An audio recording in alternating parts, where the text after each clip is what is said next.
Olá a todos, sejam muito bem-vindos a mais um COBcast, o podcast oficial do Comitê Olímpico do Brasil. A gente sempre trazendo aqui os grandes destaques, os nomes que fazem do time Brasil uma potência olímpica ao redor do mundo. Estamos chegando com mais um episódio muito legal, trazendo para vocês mais um grande atleta. E antes de falar com esse grande atleta, eu queria lembrar a todos que se inscrevam, por favor, nas nossas redes sociais, lá no YouTube Time Brasil, ou também no Spotify para você acompanhar por áudio, Spotify, Time Brasil também.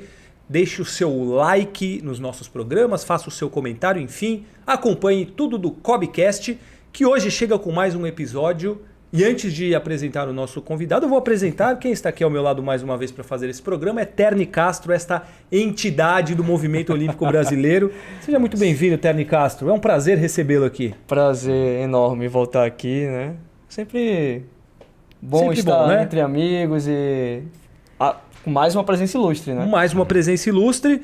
Muito obrigado pela sua presença. Hoje nós vamos falar aqui muito sobre uma modalidade que é importantíssima na história olímpica do Brasil, porque temos a primeira medalha da história, a primeira medalha de ouro da história, lá em 1920, na Antuérpia, o tiro esportivo com Philippe Chateaubriand, o homem que foi responsável pela primeira vaga do Brasil em esportes individuais para os Jogos Olímpicos Paris 2024. Philippe Chateaubriand, do tiro esportivo, seja muito bem-vindo. É um prazer enorme ter você aqui, Felipe. Muito obrigado. Boa tarde, o prazer é todo meu. Poder estar aqui compartilhando um pouco mais do meu esporte, um pouco mais da minha modalidade e tirando algumas dúvidas, trazendo algumas informações que é muito importante, né, para o tiro esportivo e para o esporte nacional. Você vai tirar muitas dúvidas nossas, muitas curiosidades, mas eu queria começar falando justamente sobre essa vaga, né? A gente está vendo aí muitos atletas buscando a vaga, modalidades que não sabem ainda se vão estar lá ou quando vão conseguir. Não, você não. Você conquistou a vaga para o Brasil. Eu vou pedir para você explicar isso também. A vaga é para o Brasil, mas você está praticamente garantido, né? Explica um pouquinho como é que é, fala a importância dessa conquista da vaga, mas o que falta para você definitivamente estar classificado? Enfim, explica qual é a situação da sua classificação olímpica. Foi uma felicidade enorme, né, poder disputar o Campeonato Tiro das Américas em novembro de 2022, onde foi a primeira competição que deu a vaga individual, né, para o Brasil. E aí eu ganhei essa competição e me classifiquei para a Olimpíada de 2024. O critério estabelecido pela Confederação Brasileira de Tiro Esportivo é prestigiar o atleta que consegue a vaga, desde que ele se mantenha nos índices internacionais, né, e mantenha sua colocação no ranking brasileiro. E é o que acontece hoje. Então eu estou bem confiante, bem seguro que a manutenção dessa vaga vai continuar comigo, torcendo, claro, para os outros atletas conquistarem a outra vaga disponível para a modalidade. Você continua, então, dentro desse nível desejado, você está tudo caminhando desse jeito, você está garantido nas Olimpíadas, certo? Correto. Então eu continuo nesses índices estabelecidos, tenho feito marcas cada vez maiores, desde essa vaga garantida, dessa cota para o Brasil até os dias de hoje, e tenho feito assim, um bom rendimento e um bom trabalho nos meus treinamentos, nas minhas competições, o que dá assim, realmente uma alegria, uma felicidade de poder representar o Brasil nos Jogos Olímpicos. O que a gente percebe, eu acho, Felipe, assim, a sua serenidade, né? Desde que a gente conversa com o Felipe e vai lá nas competições e tal, ele sempre está muito tranquilo. Mas nos bastidores ele comenta que não era muito assim, né? Fala um pouco sobre esse teu início no esporte, no tiro esportivo, que foi por acaso, né? Conta um pouco sobre essa história aí, que foi primeiro no futebol, depois foi pro tiro. Conta pra gente como é que foi isso. Eu sou militar de carreira do Exército Brasileiro e comecei na vida esportiva lá na SpaceX. Então, em Campinas, né? Escola Preparatória de Cadetes do Exército, e lá, numa peneira, eu ingressei na equipe de futebol. Então, eu já tinha treinado futebol na minha infância, na minha adolescência, sempre gostei muito de esporte e o futebol. Quem não sonhou em ser um jogador de futebol, não é verdade? Então, todo mundo, assim, do Rio de Janeiro principalmente, gostava de jogar aquele futebol. E lá, fui selecionado para a equipe e fiz parte da equipe que foi disputar a NAI, que é uma competição entre os cadetes das 3 Forças Armadas. Na verdade, os alunos, né? Aluno da Escola Naval, na verdade, do Colégio Naval, da EPICAR e aluno da Escola Preparatória, da SpaceX. E depois disso, a gente vai para a Academia Militar das Agulhas Negras, em Resende, lá na AMAN, onde a gente passa novamente por uma nova peneira, que é muito maior, né? Primeira peneira, a gente só tem uma turma. Já na outra peneira, a gente tem 4 turmas. Então, não era nenhum Neymar, ali eu já sabia já que... ficou mais complicado. Qual era a sua posição? Lateral direito. Lateral direito. Uma boa até posição, que uma boa porque posição. falta lateral direito. Falta né? lateral direito, Ninguém quer exatamente. correr muito ali. Mas é uma posição ingrata por conta disso, né? A gente corre pra caramba. Por outro lado, tinha menos concorrência. Só que eu já, ali no primeiro momento, não fazia mais parte da equipe, fui cortado. E fiz um teste em uma outra equipe, que foi o atletismo. Por ter um bom preparo físico, tá ali correndo bastante. Mas eu vou contar para vocês que aquele dia foi inesquecível, porque eu nunca mais consegui voltar de tão cansado que eu tava. Mas você fez para qual prova? Bom, eu fui fazer ali alguns testes para ver qual era a minha... Eu gostava mais de provas de explosão, né? De velocidade. Então era de 100, 200 ou 400.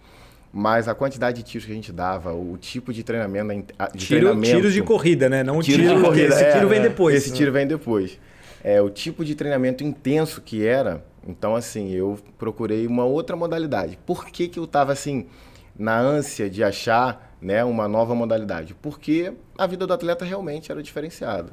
E eu gostava muito também de ser atleta. Era um esporte coletivo, onde a gente tinha amizades, tinha ali uma interação e tinha uma rotina diferente dos demais.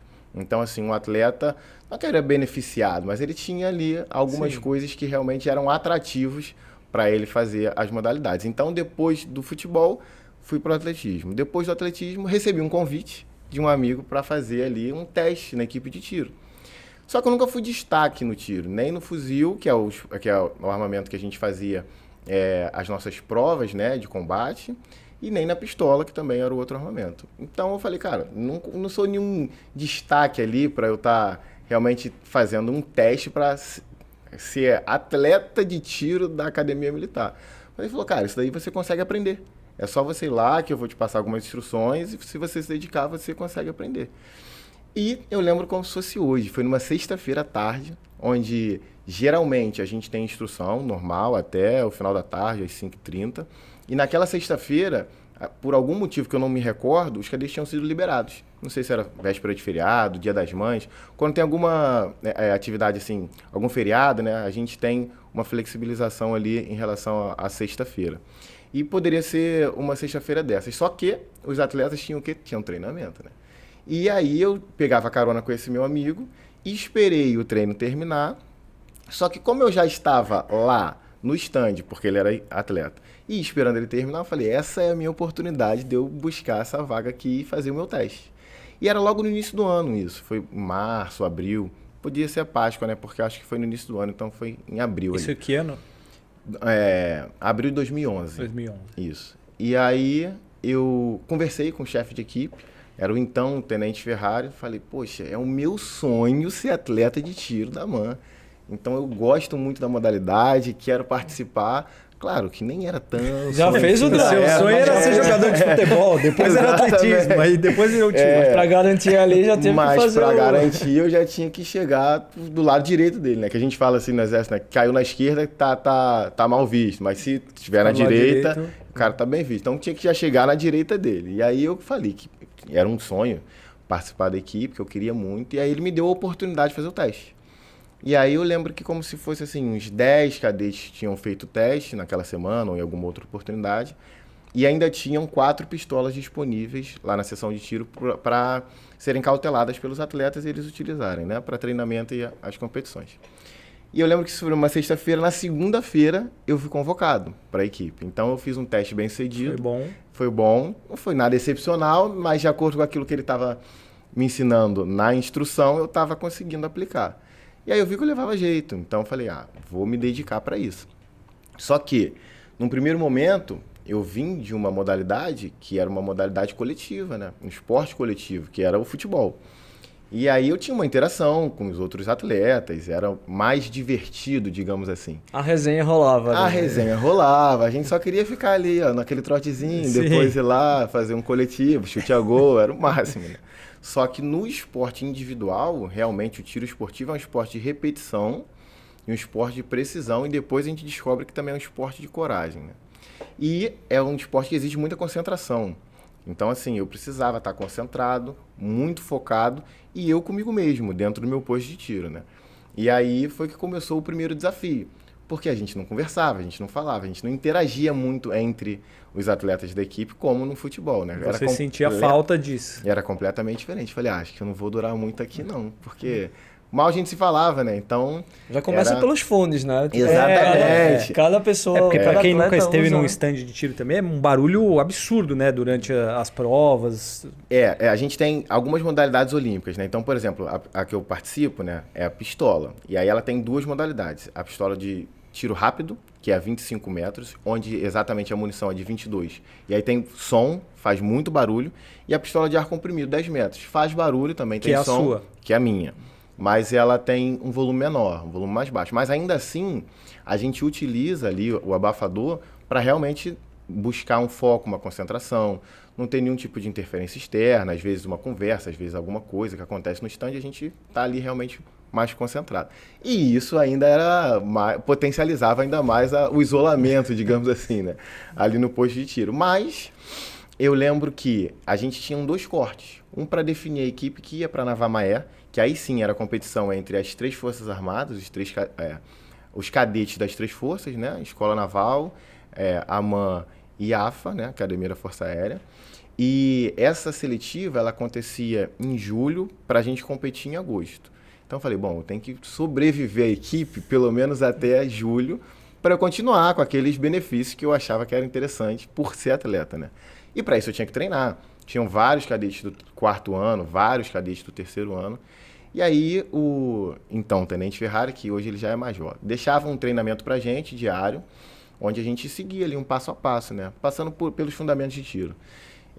Que depois eu até posso destrinchar um pouco mais para vocês. E eu fui acreditando naquilo, fui fazendo aquele treinamento e comecei a ter rendimento. Fui levando jeito, primeira seletiva eu fui bem, perguntei ali para o cadete do 4º ano na época. O 1º ano, o bicho ali era calouro, na verdade o calouro de uma faculdade, que é o 1º ano, na verdade é o nosso 2º, né? Então a gente lá era conhecido como o bicho, que era o 1º ano. E aí, lá no 1º ano, eu cheguei lá para o aspirante, que é o cadete do 4º ano, e perguntei, e como é que funciona? Qual é a pontuação que eu tenho que fazer para conseguir pegar a equipe e tal? Ele falou assim, na faixa de 545, 550, você consegue pegar a equipe para disputar na Navamaé. E aí eu coloquei isso na minha cabeça, falei, cara, tem que fazer mais do que isso, porque se eu fizer só isso não vai ser o suficiente, né? E, rapaz, na minha segunda seletiva eu fiz 565. E eu só fiquei atrás desse cadete que eu perguntei, que ele era o meu referencial ali na equipe. Então né? você já teve um desempenho bem até acima da média. Bem acima da média, esperado para 4 meses de treino, né? E aí eu fui disputar na Navamaé e fui vice-campeão da prova. E eu falei, bom, realmente eu acho que eu levo jeito sim e vou me dedicar a isso. O tempo passou, no 3º ano eu fui 3º colocado, no 2º ano, né? Eu fui 3º colocado, no 3º e no 4º ano eu ganhei a prova, campeão da prova. E aí, no 4º ano, teve os Jogos Mundiais Militares de Cadetes, que foi em Salinas, no Equador. Só que aí essa competição ela só tinha modalidade militar, ela não tinha modalidade olímpica, no caso, né? Mas a gente, lá na MAN, a gente já disputava 2 modalidades, pelo menos, a pistola de ar comprimido, que é a pistola de ar comprimido, 10 metros, que é a modalidade olímpica, e a pistola de fogo central, que é 25 metros. Diferente do tiro rápido, que é olímpico, o tiro rápido é uma munição de 22 e a pistola de fogo central é uma munição de 32. E aí fui para essa competição, Jogos Mundiais Militares de Cadetes, em 2014, quando eu estava no 4º ano, e fomos campeões mundiais militares, a nossa equipe, e eu em 2º lugar em uma modalidade e 3º lugar na outra. Então eu falei, bom, como cadete, eu acho que eu fiz ali um bom papel, cumpri com o que eu me propus. E já no 2º ano eu já estava apaixonado pela modalidade, já gostava muito daquilo que eu estava fazendo. É uma modalidade que você depende de si, na verdade, né? É você com você mesmo ali no posto de tiro. Por um lado, claro que quando você está mal, está numa modalidade coletiva, tem ali o seu companheiro de equipe que vai estar dando um suporte, né? Quando você está bem, ele está mal, você que vai dar o suporte para ele. Numa modalidade individual, sempre vai estar com a gente, mas o treinamento ele é proporcional ao desempenho, né? Então, quanto mais você treina, você sabe que você vai tendo rendimentos melhores, né? Então, foi assim que eu comecei na minha modalidade, conheci o tiro esportivo. E quando que você percebeu que dava para ser um atleta de alto nível, atleta olímpico dentro do tiro esportivo? Bom, isso começou sempre como um sonho, né? Era algo distante. Enquanto eu cadete, a minha maior pontuação ela foi 570 pontos. Para você entender, uma modalidade, uma pontuação para você buscar uma Olimpíada, né? Ela gira em torno de 580 pontos. Você diz o quê? Em uma prova? Isso? Em uma prova. Uma prova Tá. é constituída de 60 tiros no tempo de 1h15, onde cada tiro ele vale até 10 pontos. Então, são 580 pontos de 60 disparos, de 600, exatamente, possíveis, né? Então, essa mais ou menos é uma média dos últimos cortes para entrar na final. A final são os 8 melhores. Todo mundo atira, e aí, depois desse tempo, faz um ranqueamento ali dos 8 melhores, onde zera e começa uma nova prova. Numa competição olímpica, mais ou menos 580 pontos. Numa competição pan-americana, Jogos Pan-Americanos, um campeonato de tiro das Américas, essa pontuação ela vai variando, então pode ser um pouco menor, né? 574, 573, então isso varia. Como eu nunca tinha atingido isso como cadete, então era algo que era um sonho que eu tinha que buscar mais treinamento, mais dedicação, mais desempenho. E aí eu comprei meus equipamentos. Então eu comprei um simulador de tiro, onde eu podia fazer um treinamento em seco, que é sem propelente, sem munição, para treinar o gestual, o processo, né, a técnica da modalidade. Você investiu para se dedicar de fato a ser um atleta de alto nível no tiro. Exatamente. E aí, com a compra desses equipamentos, eu comecei a treinar fora do horário do expediente, porque em 2014 eu me formei, em 2015 eu trabalhei no Rio de Janeiro. Então, na Vila Militar do Rio, 15 e 16. E aí, a minha rotina era muito intensa por conta dos Jogos Olímpicos de 2016. Então, a gente participou lá na Vila Militar da parte de segurança dos Jogos Olímpicos. Eu tive a oportunidade de, no dia da prova do Felipe Vu, que ali era uma referência e hoje meu amigo, companheiro de equipe, poder ver ele ganhar aquela medalha. Então, medalha assim, de prata, né? Medalha de prata, exatamente. Ele foi vice-campeão Você foi olímpico. segurança do Felipe ali naquele momento.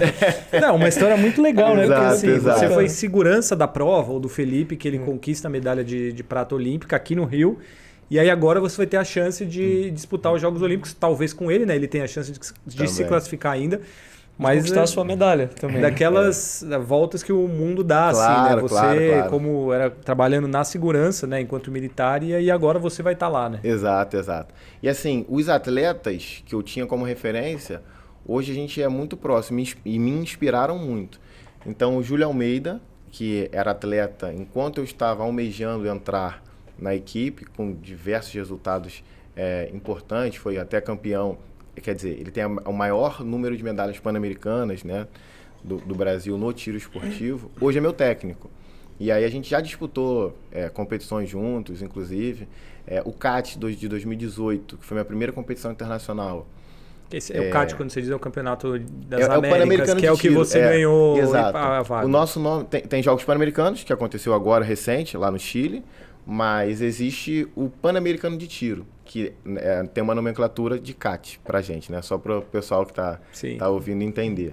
Então, o nosso Pan-Americano de Tiro, meu primeiro que eu disputei junto com o meu técnico, né? Nós fomos os finalistas e nessa ocasião ele ficou em quarto e eu fiquei em terceiro.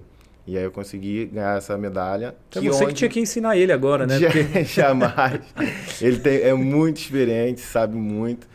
Mas nessa ocasião, que foi a minha primeira competição internacional, onde eu estava junto com essa equipe, o Felipe Vu e o Júlio Almeida, né, que foram minhas referências, e hoje são atletas, amigos e outro técnico, e participam junto comigo disso. Né? Aí que você deu aquele clique a virada de chave, onde eu falei, cara, eu consigo realmente me dedicar tempo para isso, para eu conseguir realmente ir para uma Olimpíada. Né? E como é que sucedeu? Depois de 2016, eu fui para a AMAN novamente ser instrutor da Academia Militar na seção de tiro. E lá eu tinha um contato diário, né, com os cadetes, onde eu passava instruções para eles, de tiro de combate principalmente, na parte de fuzil e pistola, mas também eu era técnico da equipe de tiro que ia disputar na Vamaé, aquelas competições contra os outros cadetes das Forças Armadas. Então ali a gente selecionava, a gente fazia testes, a gente passava treinamento, então era muito constante o nosso contato com o tiro esportivo e, assim, ensinando para eles, onde a gente aprende mais, né? Então a gente está sempre em contato, está sempre falando de fundamento, aquilo vai se massificando na nossa cabeça. Quando a gente treina, a gente já está na massa do sangue, já está no automático, exatamente, a gente já aplica. Então foi uma experiência ótima a minha passagem na sessão de tiro da AMAN, de 2017 a 2019.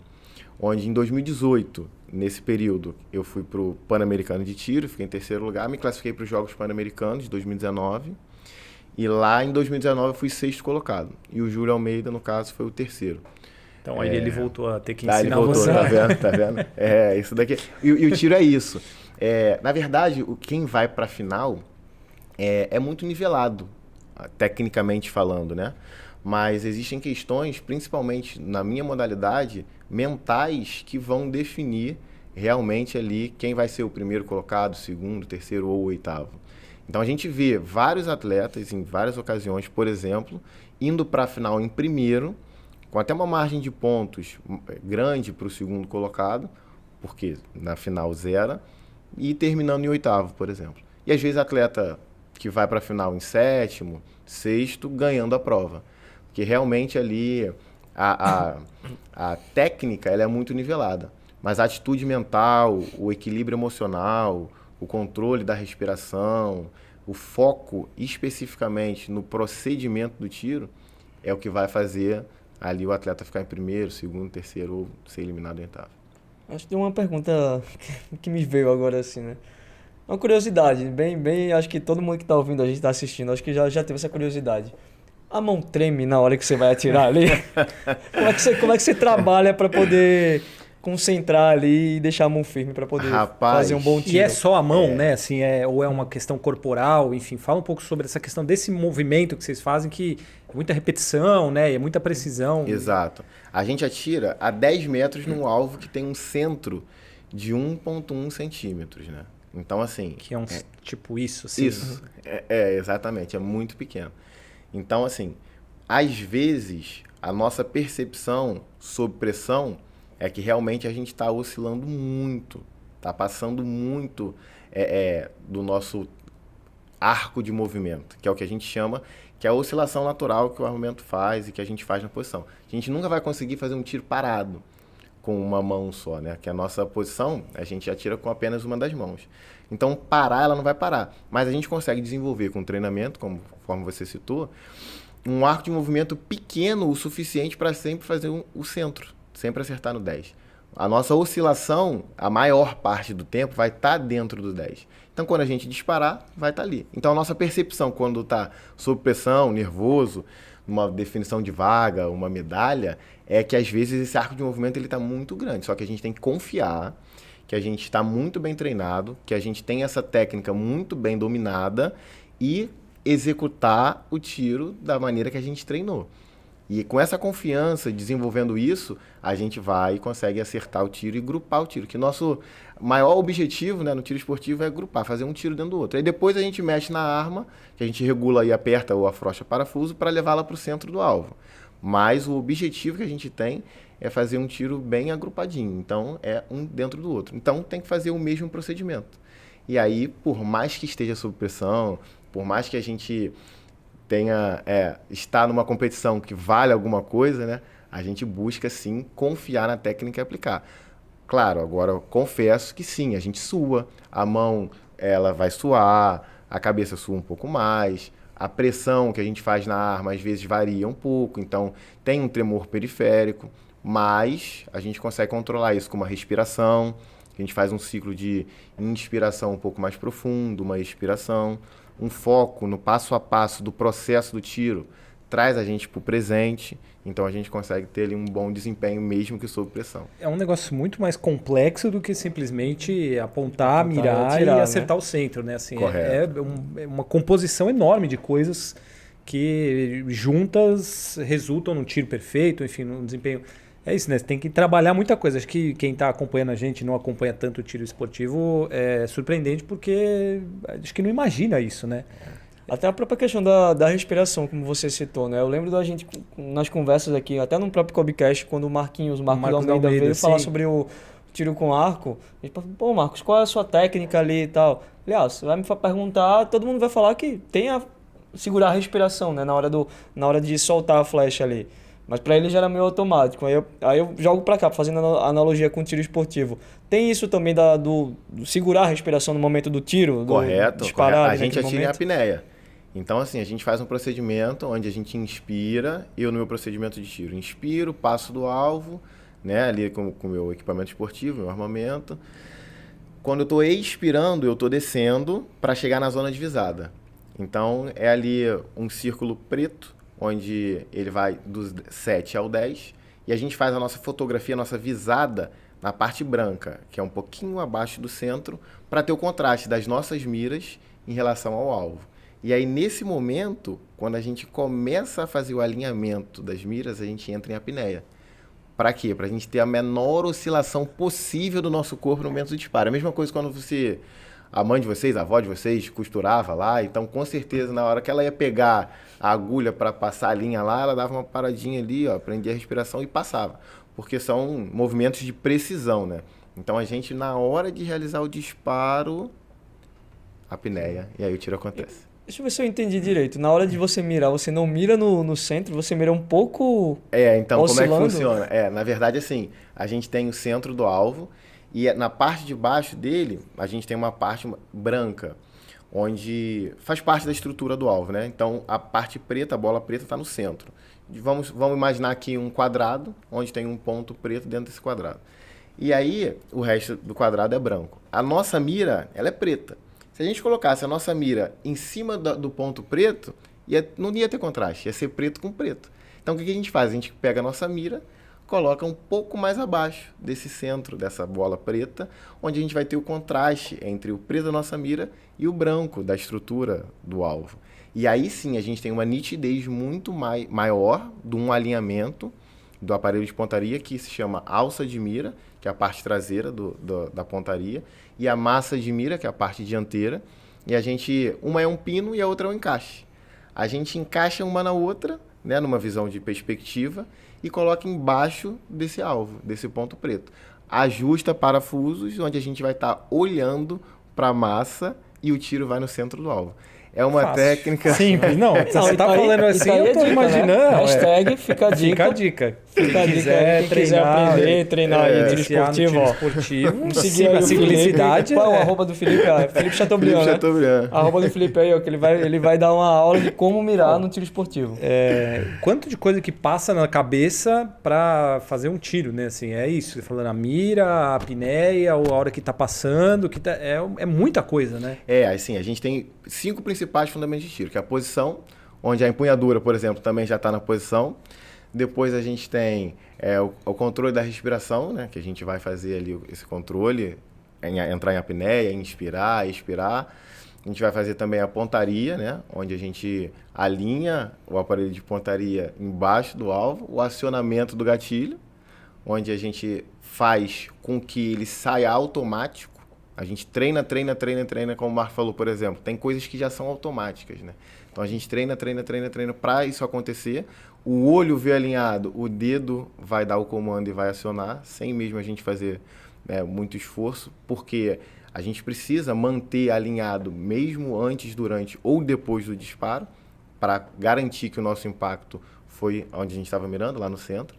E depois a gente tem o acompanhamento, que é você olhar para aquilo que aconteceu de uma maneira a checar e você ser capaz de, a gente chama de cantar, de dizer aonde foi aquele disparo, por você estar olhando para o aparelho de pontaria depois que o disparo saiu. Então, são 5 fases, onde a gente, às vezes, num treinamento, destrincha ela, em momentos treina mais uma coisa, outros momentos treina outra, para desenvolver, né? Mas o tiro completo, ele passa por essas 5 fases. Rapaz, eu vou dizer que chegando na primeira eu já tinha perdido, já tava lá. Pois é. Eu já tinha passado já.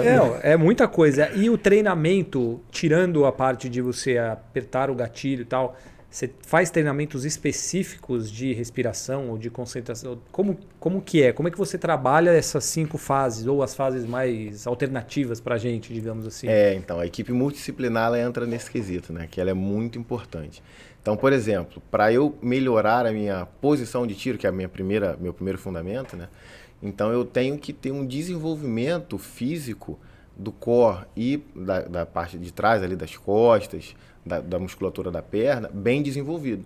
Então entra o pessoal da parte de preparação física, onde após a minha conquista da vaga, eu trabalhei muito mais próximo, né, com o pessoal do COB, onde faz parte da minha estrutura, onde a gente montou, e fortaleci essa musculatura, onde a Yane vai lá, pega pesado aqui, de lá, para a gente estar desenvolvendo isso e ter mais equilíbrio, né, e estabilidade na posição. Então esse, por exemplo, é um ponto. O outro, a gente, por exemplo, precisa estar focado e concentrado, né? Então a respiração, ela é algo que ajuda e ajuda muito para a gente controlar batimentos cardíacos, para a gente controlar o nervosismo, para a gente atirar em apneia. Então, exercícios de respiração no dia a dia, eles são importantes. Então, às vezes, o meu próprio técnico fala, tá respirando bem? Tá respirando? Como é que eu não tô respirando, né? Sim. Senão não ia estar nem falando, vivendo. Nesse contexto, você faz meditação, yoga, alguma coisa assim, se aplica também ou... enfim, na verdade, claro, eu vejo assim, a visualização é uma técnica de treinamento mental onde você se coloca numa situação desejada com os pensamentos que você realmente quer ter naquela situação. Então, por exemplo, eu diversas vezes, me vi ganhando o Pan-Americano de Tiro de 2022. Então, não foi algo que aconteceu assim, eu nunca imaginei. Já imaginei. E eu me imaginava... Você mentalizava... Mentalizando e usando, por exemplo, a respiração, esse treinamento, para simular o dia que eu estivesse lá. Então, me imaginando numa competição, me imaginando naquela prova, eu saberia que eu ia ficar mais nervoso, mais ansioso, suando um pouco mais, e que a respiração ela poderia me auxiliar nisso. Então, com pensamento naquela prova, eu praticava exercício de respiração, né, para conseguir nivelar e chegar no estado ideal, no nível ideal ali, para fazer uma boa prova. Vamos aproveitar então este momento para falar da nossa patrocinadora, Medley. a Medley. Porque para a Medley, a saúde mental vale ouro.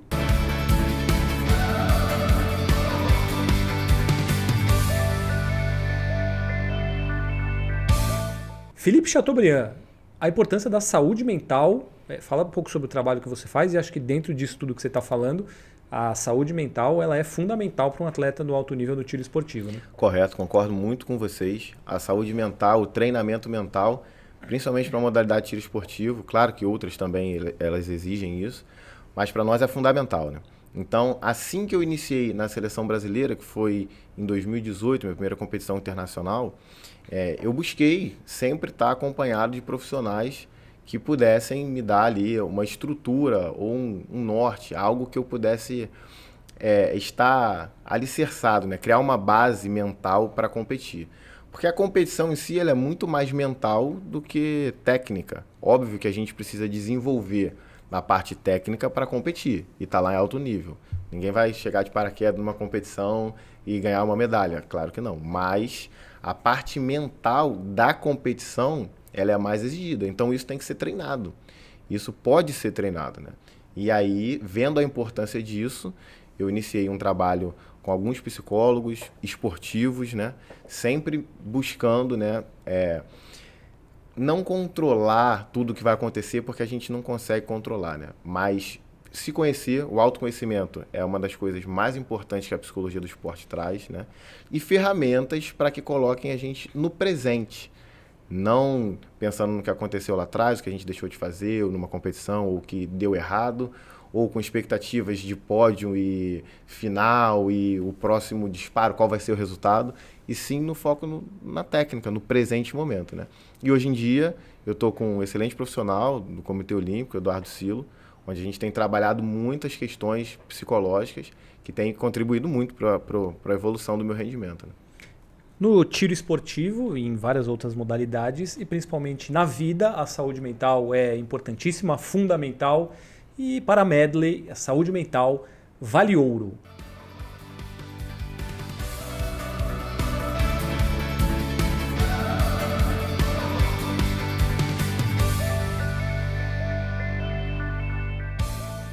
Você falou que você mentalizou muitas vezes a sua vitória, né, no Campeonato das Américas, no Pan-Americano. A minha pergunta ela é óbvia. Você está mentalizando o quê para os Jogos Olímpicos Paris 2024? Exatamente, isso que eu já sabia que vocês iam perguntar. Né? A gente sempre sonha. Ainda bem que eu avisei que a pergunta era óbvia, né? Eu acho assim, eu acredito muito que para acontecer coisas na nossa vida a gente tem que acreditar. Então eu tenho fé em Deus também, muita, e além disso, acredito muito no trabalho diário, numa rotina, em algo concreto que a gente possa também fazer, né? Acredito que tem uma parte que é dele e tem uma parte que é nossa. E foi acreditando e foi tendo fé e foi trabalhando, né, que as coisas foram acontecendo.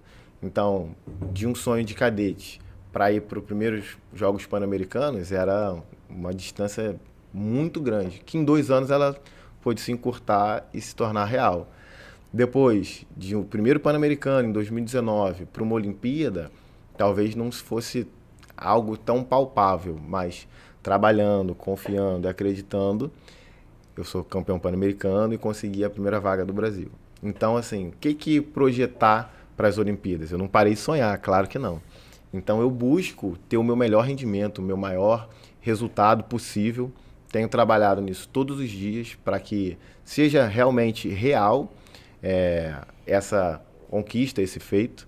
Então, a gente nunca vai ganhar se pensar que a gente não vai ganhar, né? Então, claro, respeito todos os concorrentes, todos os adversários. O nível é altíssimo. Então, ali já tem campeões olímpicos, já tem medalhistas mundiais, de campeonatos mundiais ou etapas de Copa do Mundo. A gente sabe que ali é um lugar realmente de altíssimo nível, mas por que não? Então, sonhar realmente disponível para todo mundo, é de graça, e trabalhando a gente consegue realizar e conquistar os nossos objetivos. Foi assim que eu cheguei até aqui e vai ser assim que eu vou para lá. E dentro desse trabalho, até Paris, né? O que é que você tem pela frente nesses próximos meses? Quais são as competições, aclimatação? Fala um pouco sobre essa tua preparação, essa reta final aí. A gente está há pouco menos de 4 meses, 4 meses, né? Exato. Para os Jogos Olímpicos. Parece que voou o tempo, né? Como eu fui o primeiro classificado da minha vaga para os Jogos Olímpicos, eu tinha 1 ano e meio, agora só faltam 4 meses. Ele sabia antes de você que ele ia para Paris. Nem você sabia, nem eu sabia que a gente ia, ele já estava garantido. Ele já estava lá. E aí agora a gente está otimizando, né? Foi bom porque a gente pôde testar coisas. Se a gente não tivesse esse tempo, a gente não faria isso, né? O time que está ganhando não se mexe, já que está dando certo aqui, a gente vai e prossegue. Então a gente testou coisas que, claro, tem uma fase de adaptação, onde o rendimento baixa um pouco, mas depois ele cresce e fica mais alto do que o nível anterior. Então foi acreditando nisso que a gente fez alguns ajustes no ano passado. E agora sim é a fase de lapidar, é uma fase da gente realmente intensificar até próximo aos Jogos. E aí sim, depois nos Jogos, a gente, 2 semanas antes, a gente planejou isso já na semana passada, a gente diminuir essa intensidade e aumentar a qualidade, né? Então a gente vai diminuir o volume e sim buscar treinos mais qualitativos. E até lá eu vou participar de 2 competições internacionais, na verdade 3. Uma que infelizmente eu não posso mais buscar uma outra cota para o Brasil, que é o pré-olímpico de tiro, que vai acontecer no próximo mês, em abril, lá no Centro Militar de Tiro Esportivo. Já aproveito a oportunidade para convidá-los para esse transmissão evento. Do Canal Olímpico do Brasil. Com transmissão do Canal YouTube Olímpico do time do Brasil. Acompanhem. E após abril, a gente vai ter uma Copa do Mundo Essa o pré-olímpico você disputa, mas eu não disputo, pode exatamente, conquistar mas vagas. Não posso conquistar a vaga. Depois desse pré-olímpico aqui no Brasil, a gente tem uma Copa do Mundo em Baku, no Azerbaijão, e depois uma em Munique, na Alemanha. E aí, terminadas essas competições, a gente vai fazer um pré-olímpico, um período na Suíça, em Lugano, e depois já em Châteauroux, onde vai ser a competição da Olimpíada de Paris. Você falou agora há pouco que o tiro é tudo muito nivelado, né? E é isso, é um detalhe aqui, é um detalhe ali. É uma modalidade na qual você sabe quais são os caras que... esse aqui é muito, muito difícil ganhar dele. Igual, por exemplo, você vai num tênis de mesa, é quase impossível ganhar dos chineses. No tiro esportivo, a sua chance é a mesma do cara que terminou em 15º na última competição. Fala um pouco sobre esse nivelamento? Você pode muito bem ganhar a medalha olímpica, como você pode terminar muito bem, terminar lá em penúltimo, entendeu? Como que é esse nivelamento, a distância de um para outro? Até para quem acompanha a gente, saber uma medalha é um sonho muito, muito distante ou depende do dia, de você estar bem preparado? Como que é esse nível? Então, vamos lá. Primeiro, a gente precisa desenvolver uma capacidade técnica para conseguir estar numa competição internacional, né? Feito isso, a gente passa pelas questões, como eu falei, mentais, né? Um equilíbrio emocional, um foco, uma concentração. Graças a Deus, hoje eu já consegui desenvolver o meu potencial técnico para estar assim numa final olímpica. E uma vez numa final olímpica, o nível que eu falei que é nivelado, são que os atletas que chegaram até ali, tecnicamente, eles estão muito parelhos, muito parecidos. São e o que 8 vai na final? definir 8 na 8 final. na final. Atiram todos, 1h15, 60 disparos, os 8 melhores resultados vão para a final. E ali naquele momento o que vai definir é a capacidade de concentração, capacidade de foco, não está pensando especificamente, exclusivamente na medalha, o que é claro que é muito difícil, mas aquele que consegue se concentrar, focar no processo, vai entender que isso vai ser a consequência, a medalha, uma classificação, e vai ter um bom desempenho, né? Então foi o que aconteceu, por exemplo, na minha final pan-americana, onde eu conquistei a vaga. Eu atirei muito bem contra um adversário que era de altíssimo nível e ali realmente ele não teve chance. Todas as vezes que ele chegava perto eu abria mais pontos, abria mais vantagens e até que no último disparo ele fez um bom tiro de 10.2, mas eu fiz um 10.7, que é um tiro quase perfeito, né? Que é 10.9 é o maior resultado. E sob pressão, sabendo que era a última vaga, e que era a última vaga não, que valia a vaga no último tiro, a medalha de ouro. E nesse momento a torcida pode sim fazer barulho, se manifestar, bater, então a galera estava gritando, batendo palma, torcendo, e ainda assim mantive uma concentração e fiz ali um bom disparo. Então, respondendo a pergunta, mantendo esse comportamento, é sim possível disputar uma medalha olímpica. É legal para quem vai acompanhar os Jogos Olímpicos justamente para saber que as chances são basicamente iguais para todos. Assim, não tem um país que seja uma superpotência e eles ganham todas as competições, igual a gente fala do tênis de mesa no Exato. Se você China. pegar o pódio do tiro esportivo, ele vai sempre estar sendo muito rotativo por conta dessa questão principalmente que eu considero, né, mental, de foco, concentração daquele dia, daquele atleta. A gente tem, sim, mais atletas que estão com mais experiência, com maior quantidade de medalhas internacionais, frequentemente indo para finais e frequentemente ganhando medalhas? Temos. Então, temos um atleta que é o ranking mundial número 1, por exemplo, é um sérvio, o Damir Miket. Ele tem uma estrutura mental já muito bem consolidada, onde basicamente ele consegue entrar para a final e consegue conquistar medalhas. A gente pode citar aqui um sul-coreano que parou de atirar, que foi recordista mundial de 2 modalidades, o maior campeão de medalhas olímpicas na modalidade do tiro esportivo, no caso, como uma referência, pode. São atletas assim que são muito focados e concentrados em suas competições e tem um nível muito bom e aquilo ali ele vai sempre repetindo. Mas os outros 8, digamos assim, a gente tira 2 que podem estar sempre nas finais. Os outros 6, eles têm uma rotatividade grande e o pódio também tem uma rotatividade grande. Claro que para estar dentro de uma final, tem que ter uma capacidade técnica para estar para lá em cima. E é até legal a gente explicar como é que é essa final, né? Porque tem ali uma disputa meio que eliminatória também. A partir do momento que entram os 8 na final, vão fazendo os disparos até que sobrem 2. Então, explica pra gente direito como é que é essa eliminatória, Felipe. E também se você tá ali também de olho no adversário. Ou isso atrapalha, ajuda, você consegue perceber de que, tô vendo ali que ele não tá atirando muito bem. Vou me garantir aqui. Como é que é essa disputa ali na final? Então, a gente faz 60 disparos em 1h15, seleciona os 8 melhores, vai pra final, zera tudo. A partir desse momento, a gente faz uma série de 5 disparos em 4 minutos e 10, faz o primeiro ranking. E a gente tem a possibilidade de estar olhando o ranqueamento. A gente tem um monitor na nossa frente, onde vai estar passando o tempo inteiro ali o nosso tiro e o tiro de todo mundo, o resultado de todo mundo, esse ranqueamento, né? E também a gente tá ouvindo aqui o narrador, ele vai estar dizendo, né? Então, enquanto está passando a final, ele vai dizendo tiro a tiro o que cada um está fazendo, quem está na frente, quem não está. É a opção do atirador ele prestar atenção nisso ou não. Eu, particularmente, acredito que quanto mais focado, quanto mais concentrado no próprio posto de tiro, no seu procedimento, esquecendo realmente do que está acontecendo, mais rendimento o atleta vai ter. Você faz o seu sem se preocupar com... Exato, aí no fim sem você se vê o que os preocupar. outros fizeram. Porque só vai depender de mim. Independente do que ele fizer, ele pode ir bem ou ir mal. Se você fizer o máximo em todos os tiros, exatamente, ninguém vai ganhar de você. Ninguém vai ganhar de mim. Então, é um caminho, é uma forma de você se comportar da mesma maneira o tempo inteiro e você tá mais focado ali no seu posto de tiro. E aí, passado essa primeira série de 5 disparos em 4 minutos e 10, a gente tem mais uma de 5 disparos em 4 minutos e 10 e ranqueia novamente. A partir desse momento, são 2 tiros, cada um independente, com 50 segundos para cada, e após esse segundo disparo, que no total vai ser o 12º da prova, é eliminado o 8º colocado.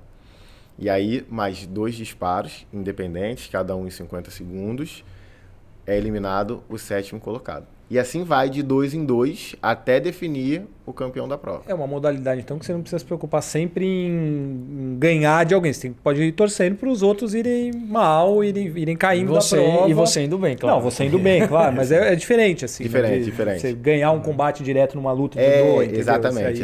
Se alguém vai pior lá que você, ele caiu e você continua vivo.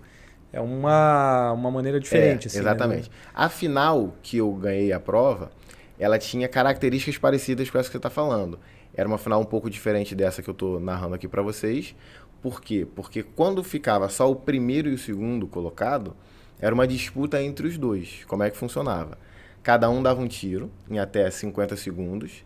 E aí quem tivesse o melhor resultado ganhava 2 pontos em um placar separado. Nesse placar independente, separado, quem fizesse 16 pontos primeiro era o campeão. Então, realmente, era ali um contra o outro. Ele fazia um disparo, eu fazia. Quem foi um disparo maior, fui eu. Então, beleza, 2 pontos para você. Entendi. Quem não foi, 2 pontos para você. Entende? Então, ia assim. E aí era um embate que realmente parecia um confronto de um contra o outro. Já nessa final de agora, não. Realmente, na outra também não era. Era você consigo mesmo o tempo todo. Mas para a plateia, para a torcida, né, para a audiência, era mais ou menos isso. Esse de agora, não. Você continua dando 2 disparos e aí vai eliminando o que está em Paris vai ser assim. 2 disparos. Paris vai ser assim. Terno Castro, Jogos Olímpicos será em Paris, certo? Certo. Temos na mesa Philippe Chateaubriand. Nome? O que tá pensando? O pessoal está pensando, vai visitar a família, família francesa, esse nome francês. Mas não é bem isso, né? Não. Conta a história do seu nome, por favor. Então, todo mundo me pergunta, vai tirar em casa, né? Que maravilha. Inclusive o stand se chama Chateauroux, Chateau. Mas meu pai que me presenteou com o nome, Chateaubriand, não é sobrenome. Então, é um nome composto, Philippe Chateaubriand, como, por exemplo, meu filho, João Gabriel. Então, assim, ele que quis me dar, e eu gosto muito do meu nome, até agradeço, pai, muito obrigado por esse nome. Mas seu nome completo, como é que é? Philippe Chateaubriand Neves Freitas Severo. Neves, sobrenome da minha mãe, Freitas Severo, sobrenome do meu pai. Mas ninguém o conhece como Neves Freitas Severo, gente. É Philippe Chateaubriand, ele já falou que é o nome dele de guerra, inclusive de guerra, no exército. Na época do exército. Exato. Ainda sou da ativa, sou capitão do exército, capitão Chateaubriand. Gosto muito desse nome. A gente vê, né, que tem muitos atletas que recebem um apoio do Exército, né, mas eles fazem o caminho contrário, né? Eles passam a fazer parte depois de estarem num alto nível. Você fez o caminho começando pelo Exército. Como é a sua atuação hoje? Você faz parte ou você é muito mais um atleta? Enfim, como que é essa relação hoje? Hoje a gente tem o Centro de Capacitação Física do Exército, onde tem a CDE, que é a Comissão de Desportos do Exército. Lá é a comissão responsável, né, por convocar os atletas que estão na tropa, na sua rotina do dia a dia, para competir e representar o Exército em competições nacionais ou internacionais. E ao longo da minha carreira, desde aspirante, eu passava por essas convocações para poder participar de campeonatos das Forças Armadas ou Campeonato Brasileiro de Tiro Esportivo. E ao longo do tempo, conforme os meus resultados foram aumentando, conforme as classificações para o Pan-Americano aconteceram e agora para a Olimpíada, o Exército foi me disponibilizando cada vez mais tempo de treinamento, entendendo que era importante para poder representar o Brasil nessas competições internacionais. Então, hoje, eu sou do CCFX, do Centro de Capacitação Física do Exército, e trabalho no DDVM, que é o Destacamento Esportivo da Vila Militar, onde fica o Centro Militar Tiro Esportivo, que é o nosso stand lá de Deodoro. Então, eu trabalho onde eu posso competir e treinar. A sua atuação é sempre ligada à parte esportiva. Exatamente. E hoje a minha função ela é administrativa, onde eu tenho entendimento do Exército para que eu possa estar me dedicando, né, esse tempo para ir para as Olimpíadas e fazer o melhor treinamento possível. Tani Castro, temos que encerrar, mas você tinha uma pergunta, uma curiosidade a fazer, certo? Uma curiosidade muito boa. Dentro das viagens que vocês fazem, eu já ouvi até falar do pessoal do pentatlo moderno, que, já tive problema ali quando fui despachar a minha arma. Se você já passou por alguma situação dessa, até porque é uma arma muito específica, né? Uma arma com uma empunhadura específica para cada atirador. Exato. É diferente, né? Uma pistola de ar, mas eu queria saber se já aconteceu algum impedimento, digamos assim, no aeroporto, numa estação de trem. Até pedir para você explicar como é a munição depois, né? Porque era de chumbo, enfim, explica depois. Exato. Como que é a munição. Então vou começar por aqui que eu vou mais rápido. Tá. Ali eu tenho várias histórias, mas eu vou escolher a melhor para contar para vocês. A nossa munição ela é calibre 4,5 milímetros, é uma pistola de pressão, nosso cilindro de pistola de ar comprimido chega até a 200 bar, então a gente faz o tiro com esse chumbinho que a gente chama, né? Então o diâmetro dele é 4,5, a gente tem algumas variações de diâmetro, de milímetros ali, né? 4,49, 4,48, um chumbinho um pouco mais pesado do que o outro, mas são pequenas variações mesmo ali para cada atirador. Essa é a nossa munição, esse é o nosso calibre.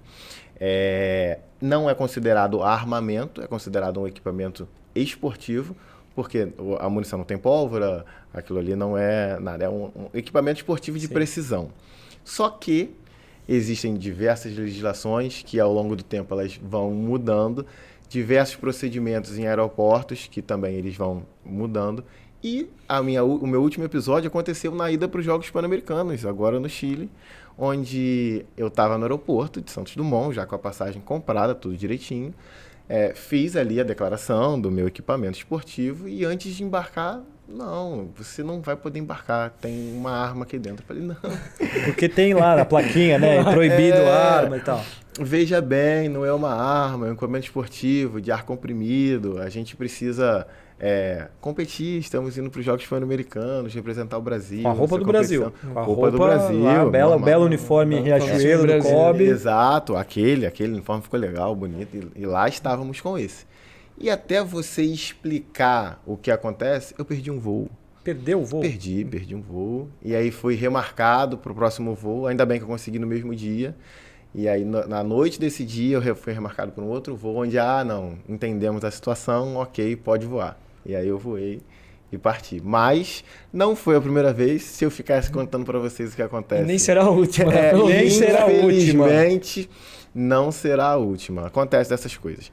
A gente realmente é um equipamento esportivo, a gente informa, viajamos com um cilindro, são 200 bar, né? A gente viaja ele com um cilindro vazio, por questões de segurança da aeronave, a gente já sabe desses procedimentos, a gente vai com tudo que eles exigem. Mas ainda assim a gente tem que reexplicar algumas coisas que foi informada por e-mail, um contato prévio. Tem disso, acontece. E é raro, aquele famoso ditado, é raro, mas acontece com frequência. Acontece com frequência. Pessoal da aviação civil aí que estiver acompanhando o podcast, quando chegar um homem com um nome composto, Philippe Chateaubriand, portando um armamento, não é um armamento, é um equipamento esportivo, ele vai apenas competir e representar o Brasil muito bem em algum lugar do mundo. Para a gente encerrar, fala um pouco sobre a importância do trabalho que você faz com o COB. Você citou aí a parte psicológica, também a parte multidisciplinar que você faz com o pessoal do COB. Enfim, falar sobre a importância desse apoio para o seu crescimento, seu rendimento. Olha, foi realmente muito diferente o que eu consegui atingir depois de ter começado esse trabalho com a equipe de multidisciplinar em relação aos meus resultados anteriores, né? Então, assim, eu comecei trabalhando com a Yane, com a... Yane, sim. Ela é a preparadora física, então ela faz realmente ali as minhas séries de academia. eu tô com a Renata Parra, que é a nutricionista, e é muito legal ver esse suporte que eles dão semanalmente, às vezes de 2 em 2 dias, perguntando, poxa, como é que foi esse treinamento, como é que é? Sabe, você tem aquela sensação de equipe onde está todo mundo junto, trabalhando em prol do mesmo objetivo, sabe? E aí o pessoal do Laboratório Olímpico já foi lá, fez teste com plataforma de força. O Lelis, o Henrique, foi lá para a gente verificar qual era a perna que estava tendo mais desgaste do que a outra. Vamos mudar uma posição, não vamos? Foi aquele período que eu fiz alguns testes ano passado, por ter tempo, que eu tinha citado aqui para vocês. Então tem lá o Eduardo, que eu também agora não, desde o ano passado, né? Iniciei um trabalho com ele na parte psicológica, na parte mental, onde a gente desenvolve essa equilíbrio emocional, controle sob pressão, o que é muito importante para o meu esporte. E isso, ao longo do tempo, ele foi dando frutos e dando resultado, né? Não medalhei agora nos Jogos Pan-Americanos do Chile, mas fui 4º colocado, tive perto disso, o que foi melhor do que os meus Jogos Pan-Americanos anteriores. Bati meu recorde pessoal em Copas do Mundo, que foi a minha Copa que eu fiz agora em janeiro, onde foi uma pontuação de nível mundial, que já deu final em várias etapas de Copa do Mundo. Foi quanto? 5,77. Eu fiquei a 3 pontos da final, que foi 580 o corte. Então, assim, fruto desse desempenho, que foi fruto de um desenvolvimento de trabalho com a equipe multidisciplinar. Também com o meu técnico, Júlio Almeida, que tem me acompanhado nos treinamentos. Então, toda essa equipe trabalhando em prol do mesmo objetivo, né, fortalece e traz assim um apoio real e também mental para a gente sabe que a gente não está sozinho, que a gente tem uma equipe que está brigando junto com a gente para aquilo que a gente se dispôs, que é um objetivo em comum, né? Sempre representar muito bem o nosso Brasil. E conquistar uma medalha que, se Deus quiser, chegará em Paris. Bem possível. Ô, Terni Castro, temos que ir embora. Infelizmente, né? Sabe Tudo que é bom dura pouco ou acaba, né? Mas sabe o que eu queria mandar um abraço? Pra quem? Pra minha esposa, Thaís. Sabe por quê? Porque ele citou a Resende, ela é de Resende. Um abraço pra minha esposa, um beijo pra minha esposa Thaís, porque Thaís, ela é de Resende, uma bela terra, inclusive, onde você morou por muito tempo. Sim. Felipe Chateaubriand, muito obrigado pela sua participação. Foi um prazer receber você aqui, explicar, falar sobre sua vida, sua carreira, tirar todas as nossas dúvidas sobre essa modalidade, como eu falei no começo, tão importante na história do Brasil. Tivemos uma medalha com o Felipe Vu no Rio de Janeiro, como você citou, né? A medalha de prata. E por que não em Paris? Mais uma, né? Por que não? Correto. Então, muito obrigado pela sua presença. Foi um prazer ter você aqui. Eu que agradeço a abertura aqui para poder falar da minha modalidade. Uma modalidade muito tradicional nas Olimpíadas, né? Teve presente desde a primeira edição, está presente aí nos Jogos de Paris 2024. Gostaria também de mandar um beijo para minha filha, Maria Júlia, papai te ama. A câmera tá em você ali, ó. João Gabriel, papai te ama, meu filhão também. Ela tem 4, ele tem 2. É a coisa mais importante que eu tenho na minha vida. E muito obrigado por vocês terem dado essa abertura, essa oportunidade aqui para falar do tiro esportivo. Agora imagina se a Luísa assiste esse episódio e Isso vê que eu não mandei um beijo para ela. Lulu! Então, um beijo para minha filha Luísa também, que não vai assistir esse episódio, mas eu tenho que mandar um beijo para ela do mesmo jeito. Ela vai escutar, a gente vai colocar para ela escutar. É verdade. Felipe, obrigado mais uma vez. Terni Castro, sempre um prazer. Você sempre volta em breve em mais algum episódio do Cobcast, certo? Tamo junto, tamo junto. Então é isso. Muito obrigado pela companhia de vocês. Lembrando sempre, Spotify Time Brasil, YouTube do Time Brasil também. Estamos lá em vídeo e áudio para nos acompanhar. Nos sigam, comentem, compartilhem, deem o like, também, todas as Time redes sociais, @Time Brasil. Um grande abraço a todos, certo? E até o próximo... Eu estou falando na câmera errada, eu percebi agora. Um grande abraço a todos e até o próximo Cobcast.